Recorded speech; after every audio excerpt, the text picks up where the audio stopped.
High, সবাই কেমন আছো? আশা করি খুব ভালো আছো। আমি অনেক ভালো আছি। আজকে বোনের বাড়িতে সেকেন্ড দিন, তো রেডি হয়ে গেছি। সকালবেলা 8টার সময় ঘুম থেকে উঠেছি, উঠে রেডি হয়ে গিয়েছি বাড়ি যাব।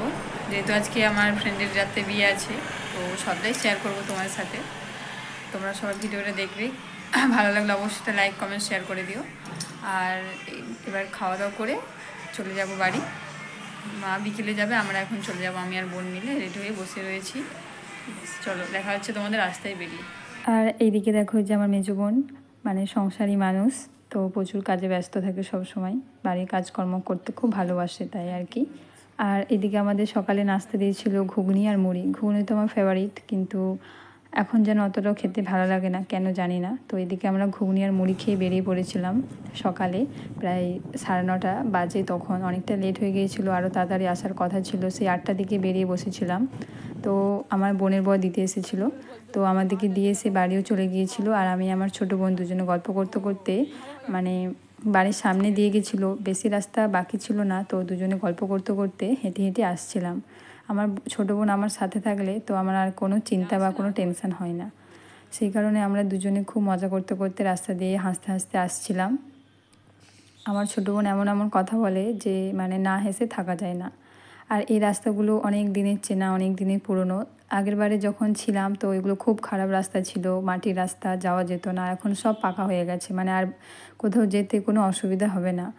রাস্তার ধার সবুজ মাঠ, কত সুন্দর একটা পরিবেশ, যেগুলো বাইরে দেখাই যায় না। তো আমরা এই করতে করতে বাড়ি এসে আমি ড্রেস চেঞ্জ করে নিয়েছি। তো ড্রেস চেঞ্জ করে নিয়েছি, একটা বান্ধবীর বাড়ি যাব, তার আগে দেখো স্নানও করে নিলাম। তো স্নান টান করে একবারে ফ্রেশ হয়ে বাড়ি যাব। তো একটু রান্না বাকি ছিল ঠাম্মির, তো একটু রান্না করেছিলাম। আর এরপর বান্ধবী বাড়িতে এসে অনেকটা মেহেন্দি করার পর আমাদের শাঁখারি এসেছিলো শাঁখা পরাতে। তো ওর হাতে দেখো শাঁখাগুলো খুব সুন্দর মানিয়েছে, তাই না? আর মেহেন্দিটা অনেকটাই হয়ে গিয়েছিলো, যে যাই হোক মেহেন্দিটা ঘাঁটেনি। আর এদিকে ওরা অনেক রিকোয়েস্ট করার পর আমরা ওদের বাড়িতেই ভাত খেয়ে নিয়েছিলাম, বাড়িতে আর খাইনি। তো অনেক কিছু রান্না করেছিল ওর মা। তারপর সন্ধ্যের বিয়ে বাড়ির জন্য বাড়ি এসে রেডি হচ্ছিলাম। আর আমার একটা ফ্রেন্ড আমার বাড়ি এসেছিলো, ওকে আমি ডেকেছিলাম। তো দুজনে একসাথে রেডি হয়ে বেরিয়েও পড়েছিলাম, প্রচুর লেট হয়ে গিয়েছিলো। এদিকে একবারে গিফটের দোকানে এসে ভিডিও করছিলাম। আর এদিকে গিফট আমি এই ব্যাগটা নিয়েছিলাম, আর ও একটা ফটো ফ্রেম নিয়েছিল। তারপর আমাদের মানে একটা গাড়ি পাঠিয়েছিল, যেহেতু আমার দুটো ফ্রেন্ডের বিয়ে, যার মেহেন্দি করলাম ও একটা ফ্রেন্ড, আজকে যেটা দিচ্ছি আলাদা একটা ফ্রেন্ড। তো ওর বাড়ি একটু দূরে, দূরে না বাড়ির সামনেই, যেহেতু পোল ছিল খুব সামনে, কিন্তু পোলটা ভেঙে যাওয়ার জন্য আমাদের ঘুরে যেতে হচ্ছে। তো ওর দাদাকে পাঠিয়েছিল আমাদেরকে আনতে। আমরা অনেক দাঁড়িয়ে দাঁড়িয়ে একজনের জন্য একটু লেট হয়ে গিয়েছিলো। তো ফাইনালি আমরা বিয়েবাড়ির কাছে একদম ব্রাইডালের কাছে পৌঁছে গিয়েছি। আর এদিকে এসে আমরা একটু ওর সাথে গল্প করছিলাম, যেহেতু অনেক দিন পর দেখা, সবার সাথে অনেক দিন পর দেখা, অনেক দিন পর কথা, মানে একটা আলাদা এক্সাইটেড। সেজন্য আমি আমার ব্লগে সবাইকে হাই করতে বলছিলাম, আর ওরা প্রচুর হাসছিল। ওরা বলেছিল যে তুই ভাইরাল হ, আমরা কোনো ভাইরাল হব না, তাও ওরা অনেক কষ্টে আমার ব্লগে হাই করেছিল। তো এরা আমার সব ফ্রেন্ড, আমরা একসাথে ছোটোবেলা থেকে পড়াশুনো করেছি। যে ব্রাইডাল ও আমার বেস্ট ফ্রেন্ড ছিল, তো এখন সবাই আলাদা। তো এইদিকে আমি তোমাদের সবার সাথে এক করে পরিচয় করাবো। আর আমাদের ব্রাইডাল কিছু ফটো পোস্ট দিচ্ছিল। আর আমাদের এটা একটা ফ্রেন্ড, ওর নাম কৃষ্ণেন্দু, ও একটা ফটো তুলছিল। আর এদিকে দেখো আমার এই যে একটা ফ্রেন্ড অনুপমা, ও কলকাতায় থাকে, একটা চাকরি করে। তো ও খুব ভালো। তারপর এদিকে আমার আরেকটা ফ্রেন্ড রিমা, আর এটা ছিল মৌসুমি, তো ফোন নিয়ে ব্যস্ত। আর এটা ছিল পায়েল।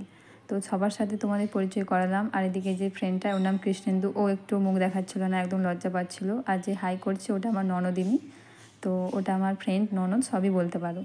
আর এইদিকে তারপরে আমরা বাইরে এসে একটু কফি খেয়েছিলাম। আমার কফি একদম পছন্দ না, কিন্তু কি করব, ফুচকা বা পকোড়া কোনোটাই ছিল না, সেই জন্য কফি খেলাম। আর এদিকে কফি খেতে খেতে সঙ্গে সঙ্গে বরের গাড়ি ঢুকছিল।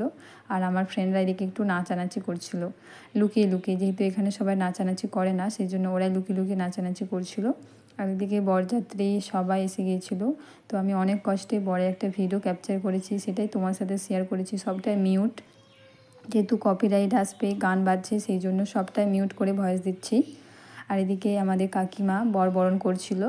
তো আমি বরের কিছু ভিডিও অবশ্যই শেয়ার করব, বা বরের ছবিও। আর এদিকে দেখো কত বাজি ফাটছিল। আমরা এখানে খাওয়ার প্যান্ডেলের কাছে দাঁড়িয়ে দাঁড়িয়ে এই ভিডিওটা করছিলাম। আমরা সবাই মিলে এখানে দাঁড়িয়ে খুব গল্প করছিলাম, আনন্দ করছিলাম, কারণ সবার সাথে অনেকদিন পর দেখা। আর এখানে আমার সব বন্ধুরা দাঁড়িয়েছিল, আর এখানে সবাই মিলে আমরা দাঁড়িয়েছিলাম। যেহেতু খাওয়ার প্যান্ডেলে একটু ভিড় ছিল, সেই জন্য আমরা বাইরে দাঁড়িয়ে গল্প করছিলাম।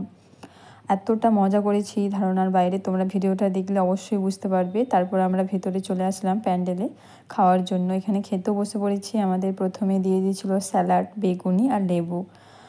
আমরা তো খুব এনজয় করছিলাম, খেতে খেতেও কত ভিডিও বানাচ্ছিলাম। যে দেখো ওরা আমাদের পেছনে বসেছে আর আমি সামনে, দুজনে আমরা সামনে বসেছি। তো দুজনে মিলে অনেক ফটো রিলস সবই বানিয়েছি। তোমরা আমার চ্যানেল অবশ্যই দেখেছো। আর এদিকে দেখো খাচ্ছিলো, সেই ভিডিওটা করছিলাম। আর এদিকে আমরা প্রচুর এনজয় করছিলাম। আর আজকে কিন্তু সবাইকে খুব সুন্দর লাগছিল।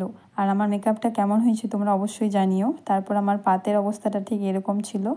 বিয়েবাড়ি এসে সত্যি আমি খেতে পারি না। যাই হোক, তারপর খাওয়া দাওয়া করে বরের কাছে আসলাম। তো বরমশাই এখানে বসে রয়েছে তার সঙ্গ পাঙ্গদের নিয়ে। তারপর দুটো ফটো তুললাম সবাই মিলে। আর এই দিকে আমাদের বাড়ি যাওয়ার টাইম হয়ে গিয়েছিল। আর বিয়ের জন্য এখানে প্রিপারেশান চলছিল, প্রায় অনেকটাই কাছাকাছি ছিল, বিয়ে হতে বাকি ছিল। বাট আমরা থাকতে পারিনি, যেহেতু আমরা বাড়ি যাব, অনেকটাই লেট হয়ে গিয়েছিল। সেই জন্য আমরা বাড়ি আসছিলাম। আমাদের ফ্রেন্ড, ওর বাবাই আমাদেরকে দিতে আসছিল। তো বাড়িও চলে এসেছি, ফ্রেশ হয়ে নিয়েছি।